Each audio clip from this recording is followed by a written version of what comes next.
تیرا کلام رہے گا قائم پہاڑ جب نہ رہے خدایا، تیرے منہ کی ایک بات بھی ٹلے گی نہ چاہے کچھ بھی ہو، تیری مانند یہ ہے زندہ سونے سے بھی قیمتی، میرا دل یہ دے گواہی ہے یہ کتاب عظیم، نازل کرے اپنا کلام شکستہ دلوں کو سکون ملے، تاریکی دور ہو میری راہیں روشن کر، دل اپنا کلام کثرت سے اے خدا بدل دے، رہائی دے کثرت سے پھل ملاؤ، کلام رہے گا قائم۔ عزیز ناظرین، میں ایاد ظریف آپ تمام دیکھنے والوں کو ہمارے روز کے بائبلی مطالعاتی پروگرام کی نئی قسط میں خوش آمدید کہتا ہوں۔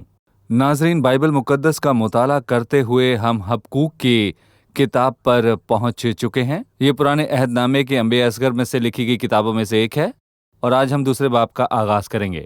پروگرام کا آغاز کرنے سے پہلے میں اسٹوڈیو میں آئے خادمین کا خیر مقدم کرنا چاہوں گا، ڈاکٹر خالد اور ڈاکٹر فیض فؤاد کا۔ آپ دونوں کو خوش آمدید۔ شکریہ بھائی۔ اور اسٹوڈیو میں آئے دیگر مہمانوں کو بھی خوش آمدید۔ ڈاکٹر فیض، حبقوق کی کتاب کی تقسیم کے مطابق دوسرے باب کا کیا عنوان ہے؟ جی ہاں، حبقوق کے مطالعے کے آغاز میں میں کہوں گا کہ ہم نے اس بات کو سیکھا کہ یہ کتاب 3 ابواب پہ مشتمل ہے: مسئلہ، حل اور اس کا نتیجہ، یا نبی کا سوال، خدا کا جواب، یا پھر تمجید یا ایمان کی آزمائش، ایمان کو جواب، ایمان کی تمجید اور اس کی فتح۔ صحیح۔ حبقوق نبی نے شروع میں خداوند سے سوال کیے کہ آئے خدا، تو لوگوں سے کیوں برا کرتا ہے؟ اور خداوند نے 5 تا 11 آیت میں اس کو جواب دیا کہ اس نے کسدیوں کو ان کی تربیت کے لیے بھیجا ہے، کیونکہ ان لوگوں نے ناانصافی کی، اور اس لیے خداوند نے ان کے لیے ایسی ہی قوم کا انتخاب کیا۔ پھر نبی کی الجھن بڑھ گئی، کیونکہ خداوند نے اپنے لوگوں کے مقابلے میں کسدیوں کو بھیجا۔ نبی نے 12ویں آیت سے پہلے باب کی آخری آیت تک میں کہوں گا کہ پھر سے ایک بار خداوند اپنے خدا سے سوال کیا، لیکن جب اس نے دوسری مرتبہ سوال کیا تو خداوند نے اپنے بارے میں مکاشفات دیے کہ وہ ازلی اور ابدی خدا ہے، اور اس کے وعدے سچے ہیں، اور اس کے وعدے ہمیشہ پورے ہوں گے۔ وہ پاک ہے، اور اسی لیے اس کے لوگوں کی تربیت ضروری ہے۔ جب حبقوق نبی نے اس سے رفاقت رکھی تو خدا کے کردار کے متعلق جانا، اور حبقوق نبی اس کا مشتاق ہوا۔ ایماندار کے لیے ایسا کرنا بہت اچھا ہے۔ جب وہ منہ کے بل گرا تو کھڑا ہوا، اور اس نے جا کر خداوند سے مکاشفات پائے دوسرے باب میں، اور اس کو ہم یہ عنوان دے سکتے ہیں کہ خداوند اور اس کے جواب کا منتظر ہونا۔ اس کے منتظر رہو، لیکن خداوند کا انتظار کرنے والے اثر نو زور حاصل کریں گے۔ جب ہم کسی مصیبت میں ہوتے ہیں تو پہلے ہم صبر کرتے ہیں تاکہ وہ مصیبت ختم ہو جائے، اور پھر اس کے بعد شکایت کرتے ہیں۔ کلام مقدس میں یہ لکھا ہے کہ آئے خدا، میں کب تک نالہ کروں گا۔ بائبل مقدس ہمیں صبر کرنے کی اہمیت بتاتی ہے۔ ہم صحیح۔ صبر رکھ کر خداوند کے مشتاق رہیں۔ زبور 27۔ خداوند کی آس رکھ اور مضبوط ہو، اور تیرا دل قوی ہو۔ ہاں، خداوند ہی کی آس رکھ، اور میں کہوں گا کہ اپنی تمام الجھنیں اس کے پاس لائیں، کیونکہ وہ آپ کے تمام سوالوں کا جواب دے سکتا ہے۔ حبقوق نبی پہلے باب میں جھکا اور اس نے خداوند سے سوال کیے، جبکہ حبقوق نبی اس باب میں کھڑا ہے۔ ابھی میں آپ کے سامنے پہلی 3 آیات پڑھوں گا، اس کے بعد آپ سے سوال کروں گا۔ میں اپنی دیدگاہ پر کھڑا رہوں گا اور برج پر چڑھ کر انتظار کروں گا کہ وہ مجھ سے کیا کہتا ہے، اور میں اپنی فریاد کی بابت کیا جواب دوں۔ تب خداوند نے مجھے جواب دیا اور فرمایا کہ رویا کو تختیوں پر ایسی صفائی سے لکھ کہ لوگ دوڑتے ہوئے بھی پڑھ سکیں، کیونکہ یہ رویا ایک مقررہ وقت کے لیے ہے، یہ جلد وقوع میں آئے گی اور خطا نہ کرے گی۔ اگرچہ اس میں دیر ہو تو بھی اس کا منتظر رہ، کیونکہ یہ یقیناً وقوع میں آئے گی، تاخیر نہ کرے گی۔ بھائی خالد، یہاں نبی اپنی دیدگاہ پر کھڑا ہے، اس سے ہم کیا سمجھتے ہیں؟ بھائی ایاد، میں چاہتا ہوں کہ شروعات میں اپنے ناظرین کو دیدگاہ کے بارے میں بتاؤں۔ دیکھیں کہ حبقوق نبی کے ایام میں اور اس سے پہلے بادشاہ کے ایام میں شہروں کے گرد فصیلیں تھیں، اور ان فصیلوں پر قلعے بنے ہوئے تھے، ایسے کہ ان پر سے سڑکوں کو آپ دیکھ سکتے ہیں تاکہ کسی طرف سے حملہ ہو تو اس کو دیکھ سکیں۔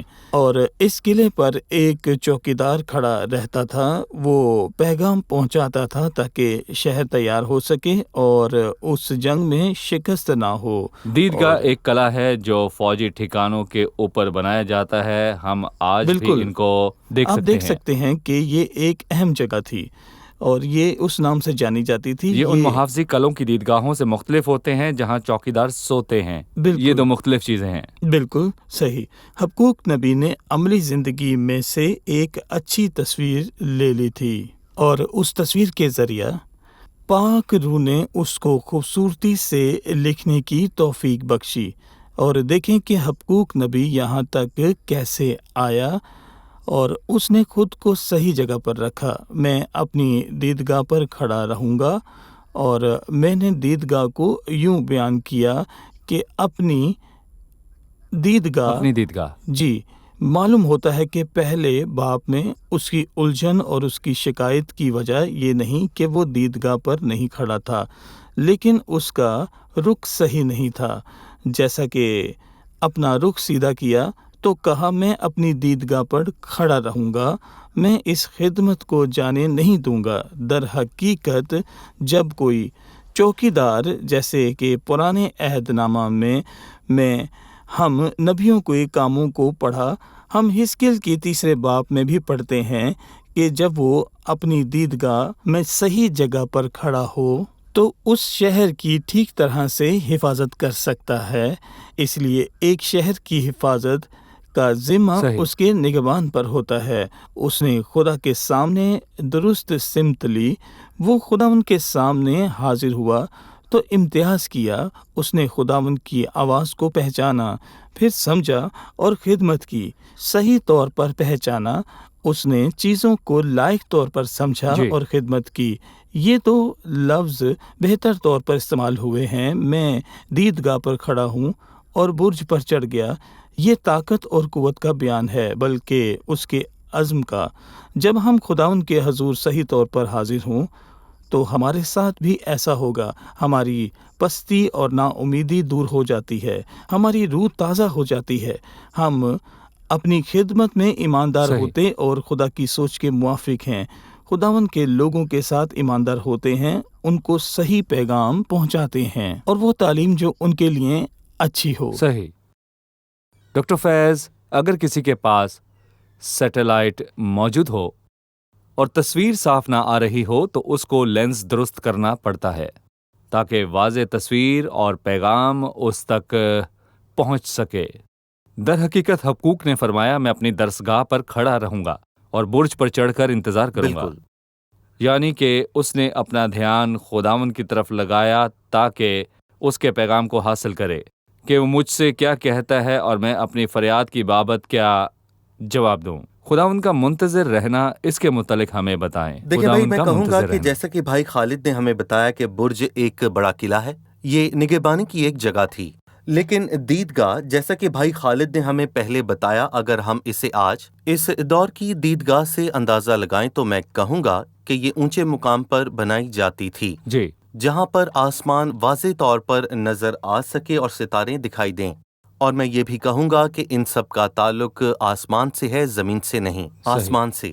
ایک دیدگاہ کو اونچی جگہ پر بنایا جاتا تھا تاکہ وہاں سے آسمان صاف دکھائی دے سکے، کسی رکاوٹ کے بغیر، جی، دنیا کے شور شرابے اور الجھنوں سے بالکل دور، تاکہ سب واقعات کو ٹھیک طور پر دیکھ سکے۔ میں ایک ایسی خاموش جگہ پر کھڑا رہوں جہاں میں زمینی فکروں سے الجھا رہوں بلکہ آسمان کی باتوں پر دھیان دوں۔ یہ خداوند کی حضوری اور اس کی رفاقت کے سوا اور کہیں بھی ممکن نہیں ہے۔ ہم آسمان کی باتوں کی خبر رکھیں جس کی خبر ہمیں کسی میگزین یا اخبار میں نہیں ملتی، اور پطرس رسول نے اپنے دوسرے خط میں کہا، اور ہمارے پاس نبیوں کا وہ کلام ہے جو زیادہ معتبر ٹھہرا، اور تم اچھا کرتے ہو جو یہ سمجھ کر اس پر غور کرتے ہو کہ وہ ایک چراغ ہے جو اندھیری جگہ پر روشنی بخشتا ہے، جب تک پو نہ پھٹے اور صبح کا ستارہ تمہارے دلوں میں نہ چمکے۔ اس کو سمجھنے کے لیے اور اپنے گرد اس شور کے باوجود تسلی اور اطمینان کے لیے ہمیں چاہیے کہ خدا کی حضوری میں ہم ایسے ہی حاضر ہوں جیسے اس نے فرمایا، تم آپ الگ ویران جگہ میں چلے آؤ اور ذرا آرام کرو۔ لکھا ہے، میں انتظار کروں گا کہ وہ مجھ سے کیا کہتا ہے اور میں اپنی فریاد کی بابت کیا جواب دوں گا؟ خدا کی حضوری میں وہ مجھے بتائے گا کہ میں دوسروں کو کیا پیغام دوں، کہ وہ مجھ سے کیا کہتا ہے۔ اس سے میری حوصلہ افزائی ہوتی ہے۔ میں اپنی فریاد کی بابت کیا جواب دوں، اور کچھ ترجموں میں اس کو ملامت بھی لکھا ہے۔ جی جب لوگ ہمیں کچھ کہیں تو ہم بہت پریشان ہوتے ہیں کہ اب ہم ان کو کیا جواب دیں، اور جب ہم خدا کے لوگوں کو ان کی اخلاقی حالت پر ملامت کریں تو پہلے خداوند سے پوچھیں، خدا کا جواب سنیں۔ ٹھیک ہے، ابھی ہم ایک رپورٹ دیکھیں گے، پھر مطالعے میں مزید آگے بڑھیں گے۔ حبقوق اس بات کو سمجھنا چاہتا ہے، لیکن پہلے خدا اس کے ایمان کو دیکھنا چاہتا ہے۔ خدا پر ایمان ہمیں اس بات کا بھروسہ دلاتا ہے کہ اس سرنگ کے آخر میں روشنی ہے، اس لیے اپنا سفر جاری رکھیں۔ وہ خداوند کا انتظار کر رہا اور دیدگاہ پر اوپر چڑھ کر کھڑا رہا۔ نبی کو نگہبان کہا جاتا ہے کیونکہ وہ خدا کا پیغام لوگوں کو دیتا ہے کہ ان کی تنبیہ ہو۔ اگر نگہبان اپنے لوگوں کے ساتھ دھوکہ کرے تو دشمن کے آنے پر سب ہلاک ہوں گے۔ حبقوق نبی نے نگہبان ہونے کا کردار ادا کیا کہ خدا کا پیغام سنے۔ خداوند نے اس کو رویا بخشی اور کہا کہ اس کی تختیوں پر لکھ لے تاکہ لوگ دوڑتے ہوئے بھی اس کو پڑھ سکیں۔ بائبل مقدس میں نبوت کا کلام خدمت کے لیے بہت اچھا ہے، لیکن اس کو دوسروں کو سکھانے سے پہلے خود اچھی طرح پڑھنا بہت ضروری ہے۔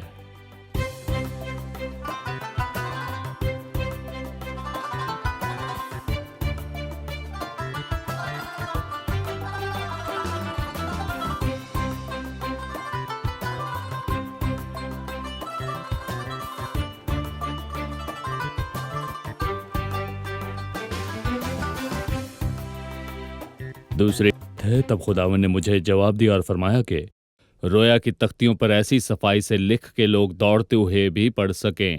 یہ کون سی رویا تھی جو اس نے تختیوں پر لکھی؟ جی بھائی خالد۔ دیکھیں، در حقیقت جب حبقوق نبی نے خداوند کے سامنے صحیح سمت اپنائی تو بہت اہم الفاظ کہے، تب خداوند نے مجھے جواب دیا، تو اس سے معلوم ہوتا ہے کہ اس کو خداوند کی آواز کی پہچان تھی۔ اس سے معلوم تھا کہ یہ جواب خداوند کی طرف سے ہے۔ پر کیسے، کیا ممکن ہے کہ اس کے اندر کی آواز ہو؟ جو بھی خداوند کے سامنے صحیح طور پر کھڑا ہو وہ باہر کی آواز ہو اور اس سے فرق کرتا ہے یا لوگوں کا خیال، لیکن وہ خداوند کی آواز سننے کے لیے تیار رہتا ہے۔ خداوند نے جواب دیا، ایسی صفائی سے لکھ، رویا کو تختیوں پر ایسی صفائی سے لکھ، کیونکہ یہ عملی زندگی سے لیا ہوا ہے۔ یہ ضروری باتیں ہیں، اس وقت اہم باتیں تختیوں پر لکھ کے موم سے محفوظ کی جا سکیں۔ دیکھیں، کبھی کبھار ان کو تانبے کی تختیوں پر لکھا جاتا تھا تاکہ وہ لمبے عرصے تک رہ سکیں۔ یہاں خداوند نے واضح لکھنے کے لیے کیوں کہا؟ دیکھیں، یقیناً واضح لکھ، جی ٹھیک ہے، یہی حبقوق کو دیا۔ یہ کلام صرف اس لیے نسل کے لیے نہ تھا بلکہ آنے والے دور میں ہر رسول اور ایماندار کے لیے، بلکہ ہمارے لیے بھی، کہ لوگ ڈریں، کہ لوگ دوڑتے ہوئے بھی پڑھ سکیں۔ بالکل، کہ لوگ ڈرتے ہوئے بھی پڑھ سکیں۔ اور یہ نہیں کہ کہہ سکتے کہ یہ صرف حبقوق کے زمانہ کے لیے تھا یا پالوس یا داؤد کے ایام کے لیے، بلکہ جب روح القدس نے اس کو کلام مقدس میں قلم بند کیا تو یہ سب کے لیے ہے، تاکہ ہماری زندگی اس کا اخلاقی اثر بن سکے اور ہم ان اصولوں سے سیکھ سکیں۔ اس لیے ان کو لکھنے کا کہا۔ پالوس رسول نے فلپی کے بھائیوں سے فرمایا، تمہیں ایک ہی بات بار بار لکھنے میں مجھے کچھ وقت نہیں اور تمہاری اس میں حفاظت ہے۔ دیکھیں، حبقوق نبی نے ایسا ہی کیا۔ جب خداوند نے اس کو یہ رویا دی کہ لوگ ڈرے ہوئے بھی پڑھ سکیں، تو اس سے مراد وہ لوگ اس جگہ پر نہیں اس ہیں۔ رویا کے بارے میں بتائیں۔ دراصل اس میں بابل کے عدالت ہونے کا اعلان تھا۔ جب حبقوق یا اس جیسا کوئی شخص اس کو پڑھے تو یہ سمجھ سکتا ہے کہ خدا ہم سے ہرگز دور نہیں ہے، وہ چھوڑ نہیں دیتا، اس میں برائی کی برداشت نہیں ہے۔ دیکھیں خدا قادر مطلق ہے۔ بالکل، اور وہ حکومت کرتا ہے۔ دیکھیں کوئی بھی خدا کے ان اصولوں کے خلاف اپنی مرضی نہیں کر سکتا ہے جو اصول اس نے انسان کے لیے بنائے ہیں۔ صحیح۔ ڈاکٹر فیض، میں تیسری آیت پر آپ کی رائے چاہتا ہوں، کیونکہ یہ رویا ایک مقررہ وقت کے لیے ہے۔ یہ جلد وقوع میں آئے گی اور خطا نہ کرے گی، اگرچہ اس میں دیر ہو تو بھی اس کا منتظر رہ، کیونکہ یہ یقیناً وقوع میں آئے گی۔ عبرانیوں 10ویں باب میں سے اس کو سمجھیں تو ہم یہ جان سکتے ہیں کہ خداوند نے اس کو بابل کے خاتمے اور اس کی تباہی اور اس کے بعد کا منظر رویا میں واضح دکھایا، اور ایک قوم بابل کو تباہ کرے گی، تیسری قوم تباہ کرے گی، وہ دونوں، اور پھر چوتھی۔ اور میرا ماننا ہے کہ خدا نے اس کو آخر تک یعنی مسیح کی بادشاہی کی رویا بھی دکھائی، اور اسی لیے اس نے کہا کہ یہ رویا فی الحقیقت ابھی پوری نہیں ہوئی، کیونکہ یہ رویا ایک مقررہ وقت کے لیے ہے اور آخر میں ضرور پوری ہوگی۔ پھر اس میں دیر کیوں ہوتی ہے؟ اور حبقوق نبی نے بابلی اسیری کے متعلق 70 سال پہلے نبوت کی تھی، تب دانیل کے 70 ہفتے موجود تھے، اور پھر 69 ہفتے اور مسیح کے آنے کے یعنی کہ 70 ہفتوں کے درمیان کا دور ہے، اور پھر یہ ایک بہت لمبا عرصہ ہے، اور میں کہوں گا کہ یہ نبوت مسیح کی آمد کے متعلق اور اس کی سلطنت کے قائم ہونے کے متعلق ہے۔ ٹھیک ہے بھائی خالد، ہم نے ڈاکٹر فیض سے سیکھا کہ اس نبوت کا مقررہ وقت ہے، مستقبل میں خاص وقت میں پوری ہوگی۔ نہ صرف خدا کسدیوں کو تباہ کرے گا، بلکہ بڑی مصیبت کے آخر میں سب دشمنوں کو تباہ کر کے اپنی سلطنت قائم کرے گا۔ مستقبل میں یہ دشمن خدا کے لوگوں کو ستائیں گے۔ میں ستائے جانے والوں کے لیے یہ عملی الفاظ کہوں گا، اگرچہ اس میں دیر ہو تو بھی اس کا منتظر ہے، کیونکہ یہ یقیناً وقوع میں آئے گی۔ آج خدا کے لوگ جو دکھ اٹھاتے ہیں اور خداوند کے منتظر ہیں، یہی سوچتے ہیں کہ شاید خداوند کی طرف سے کبھی ان کے لیے مدد نہیں آئے گی۔ لہٰذا آپ ان لوگوں کے لیے کیا کہیں گے؟ دراصل یہ بہت اچھا ہے کہ ہم اس کو خداوند کے کلام سے بلکہ ایک نبوتی پہلو سے اخلاقی سبق حاصل کرتے ہیں تاکہ اس سے ہماری مدد ہو سکے۔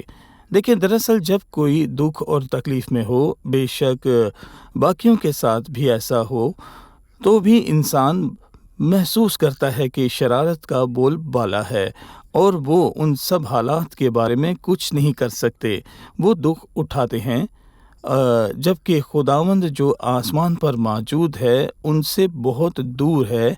ایک ایماندار کو کچھ باتوں پر غور کرنا چاہیے، اول اور حالات اور واقعات کو انسانی نظریہ سے نہ دیکھیں، ان کو خدا کے نظریے سے دیکھیں، اپنی مشکلیں اور پریشانیاں اور مایوسیوں کو خدا کے نظر سے دیکھیں اور اس کی طرف کھڑے ہوں، اس کے قریب ہوں تاکہ چیزوں کو ایسے دیکھ سکیں جیسے خدا انہیں دیکھتا ہے۔ اب حبقوق نبی نے بھی ایسا ہی کیا، وہ دیدگاہ پر کھڑا ہوا۔ دوسری چیز کہ اس لیے کہ بہت ترتیب کی ضرورت ہے اور یہ ایک آسان مرحلہ تھا۔ دیکھیں جیسے فوجی کی تربیت کی جاتی ہے، یہ بھی اتنی ہی مشکل ہے تاکہ آپ ایسی زندگی کے لیے تربیت پائیں جس سے بعد میں مستعد ہوں، ہمارے دل اور ہماری روح کی تربیت ہو جائے تاکہ ہم میں صبر آئے۔ انسانی فطرت کے لیے صبر کرنا بہت ہی مشکل بات ہے۔ ایمانداروں کے باپ ابراہم بھی اپنی مشکل کے دن صبر نہ کر سکے۔ اور بھائی ایاد، آپ دیکھ سکتے ہیں کہ اس کا انجام بہت برا تھا، ان سے انتظار نہ ہو سکا۔ صحیح۔ اب دیکھیں قوموں کے باپ ابراہم سے بھی انتظار نہ ہو سکا۔ اس نے انتظار نہ کیا کہ خداوند اسے اولاد بخشتا اور بالکل، جلدی کی۔ اس نے فرق طریقہ سے اولاد کو پایا۔ یہ جسمانی خواہش کی مثال ہے جو کہ الجھن اور جلد بازی کا نتیجہ تھی۔ ایک دن یعقوب نے بھی جلد بازی کی جبکہ اس کی برکت اس سے دور نہ تھی، تو بھی اس نے صبر نہ کیا اور جلد بازی میں ربکا کی بات کو سنا۔ اس نے دھوکے سے اپنی برکت کو حاصل کیا۔ یہ جسمانی ہے، یہ ہماری کشمکش اور الجھن کی علامتیں ہیں۔ ہم خود کو صبر کرنے کی تربیت دیں، اور ایک چیز ہمیں خدا کے طریقے سے سمجھنے کی ضرورت ہے۔ اس کو سمجھنے کے لیے انسان کی لکھی کتابوں کو نہیں بلکہ خدا کے کلام کو پڑھنا ضروری ہے۔ اپنی آنکھیں اس کی طرف لگائیں۔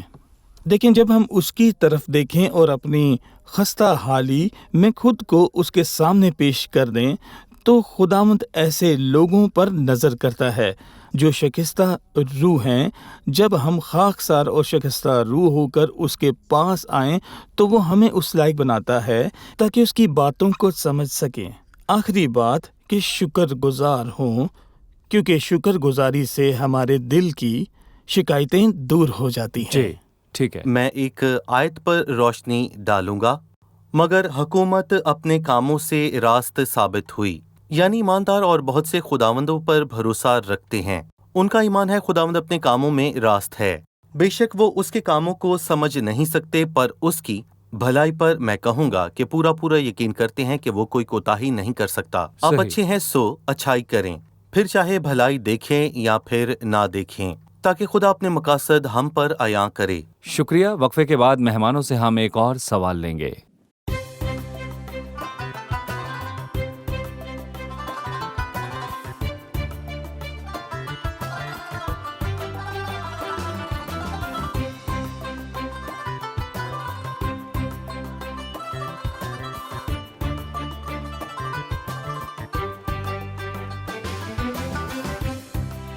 خداوند سے سوال کرنے اور اس کا جواب ملنے کے درمیان ایک عرصہ ہے، ہمارا انتظار بڑھ بھی سکتا ہے۔ کیا خداوند ہر وقت مجھے سہارا دیتا رہے، یا پھر اس وقت خداوند میرے لیے کیا کرے جبکہ میں اس کا جواب کا منتظر ہوں؟ خداوند سے سوال کرنے اور اس کا جواب حاصل کرنے کے درمیان ایک لمبے عرصے کا وقت ہو سکتا ہے۔ یہ کچھ ہفتے، مہینے، سال بھی ہو سکتے ہیں۔ تو ایسے وقت میں خداوند کیا کرے؟ فلپیوں کے 4 باب میں واضح طور پر لکھا ہے کہ کسی بات کی فکر نہ کرو، بلکہ ہر ایک بات میں تمہاری درخواستیں دعا اور منت کے وسیلہ سے شکر گزاری کے ساتھ خداوند کے سامنے پیش کی جائیں۔ شکر گزاری کے ساتھ پیش کرنے کا مطلب یہ نہیں کہ ان کا جواب مل جائے، پر یہ بات یقینی ہے کہ خدا کا اطمینان جو سمجھ سے بالکل باہر ہے، بے شک مشکل کے ساتھ ہی دعا کا جواب نہیں ملتا، اور لکھا ہے کہ خدا کا اطمینان تمہارے دلوں کو مسیح یسوع میں محفوظ رکھے۔ 2 مسئلے ہیں، ایک ہماری سوچ اور خیال، دوسرا ہمارا دل اور احساس۔ میرے مسئلے کا جواب اب تک نہیں ملا، میرے ذہن اور دل میں بے چینی ہے، لیکن جب میں خدا کے حضور میں جاؤں اور اس پر اپنے اعتماد کو ظاہر کروں تو اس کے نتیجے میں میری سوچوں، میرے ذہن میں اور پھر میرے دل میں اطمینان ہوگا۔ بے شک اب تک اس مسئلے کا حل نہ ہو سکا، لیکن حبقوق اب بھی خوش اور شادمان ہے۔ یہ خدا کی حضوری میں اس کے منتظر رہنے کا نتیجہ ہے۔ جی، میں اس اطمینان سے بہت زیادہ خوش ہوں جو آپ کے دل و دماغ کو مطمئن رکھے۔ آپ نے ابھی 2 دائرۂ کار بیان کیے۔ بالکل۔ انتظار کے مرحلے میں پہلی چیز، میں بزدلی کی وجہ سے غلط فیصلے لیتا ہوں۔ جب ہم بزدل ہوں تو دماغ منصوبے بناتا ہے، اور جب منصوبہ بناؤں تو بہت دور تک سوچتا ہوں۔ پرانے عہد نامے کی ایک مثال ہے، داؤد نے اپنے دل میں سوچا، وہ ڈر گیا کہ میں کسی دن ساؤل کے ہاتھ سے ہلاک ہوں گا، حالانکہ خداوند نے اس کو مسا کیا اور بتایا کہ وہ بادشاہ کے تخت پر بیٹھے گا۔ پھر بھی داؤد کا دل پریشان تھا اور اس نے بھاگنے کا خیال کیا۔ جب ہم بزدل ہوں تو ہمارا دماغ ہمیں خدا کی مرضی کے خلاف لے جاتا ہے۔ گزشتہ چند سالوں میں جب کچھ ممالک میں بہت سی مشکلات تھیں تو ہمارا دل و دماغ بہت سے فیصلے کرنے لگا، اور ان میں سے بہتوں نے بہت غلط فیصلے کیے۔ خداوند کے منتظر رہیں، آپ کا دل و دماغ اطمینان میں ہو۔ بھائی خالد، آپ کیا کہیں گے؟ دیکھیں، میں بتانا چاہتا ہوں کہ خدا اس طرح سے کیوں کام کرتا ہے کہ ہمارے دل و دماغ کو سکون اور اطمینان سے بھرے، کیونکہ شیطان موقع تلاش کرتا ہے ہمارے دلوں میں شکست اور ڈر کے بیج کو بونے کا۔ خدا ان کا فضل اور اس کی بھلائی ہمیں ان سب چیزوں سے محفوظ رکھتی ہے تاکہ دشمن خدا کے بارے میں ہمارے خیالوں کو بگاڑ نہ سکے۔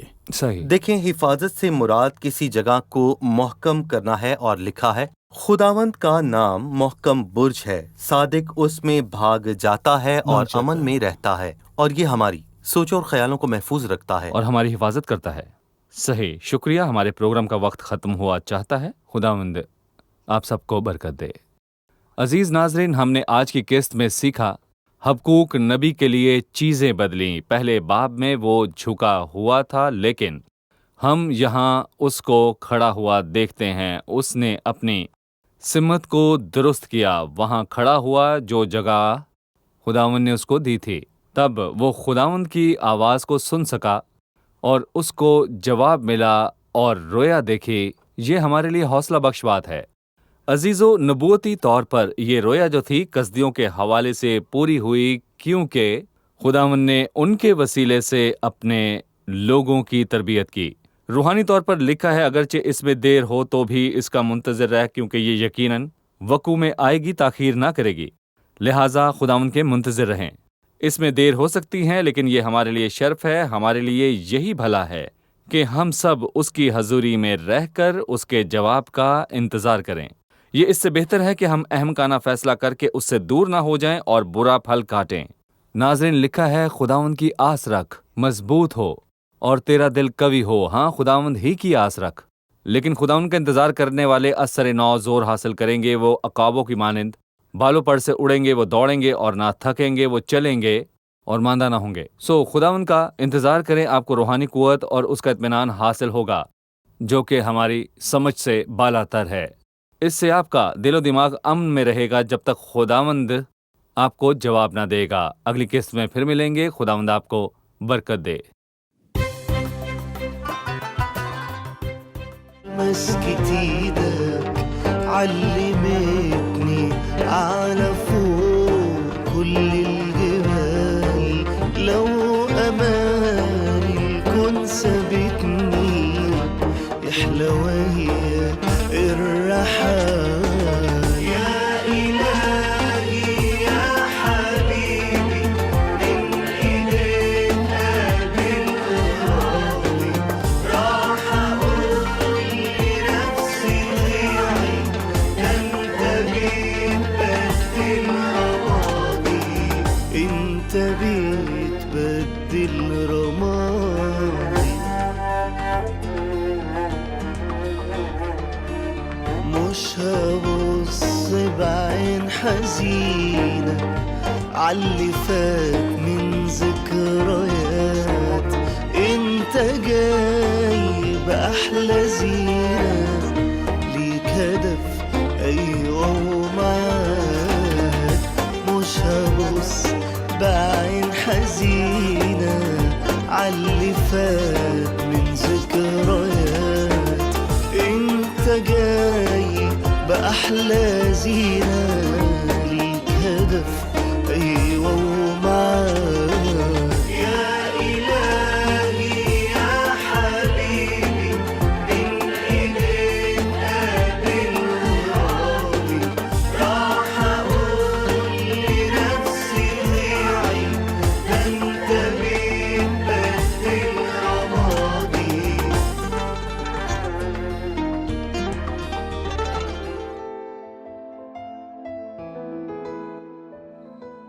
تیرا کلام رہے گا قائم پہاڑ جب نہ رہے خدایا، تیرے منہ کی ایک بات بھی ٹلے گی نہ چاہے کچھ بھی ہو.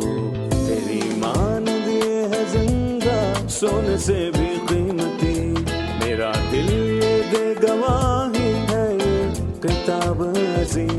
نازل کرے اپنا کلام، شکستہ دلوں کو سکون ملے، تاریکی دور ہو میری راہیں روشن کر. دل اپنا کلام کثرت سے اے خدا بدل دے، رہائی دے کثرت سے پھل ملاؤ. کلام رہے گا قائم پہاڑ جب نہ رہے خدایا، تیرے منہ کی ایک بات بھی ٹلے گی نہ چاہے کچھ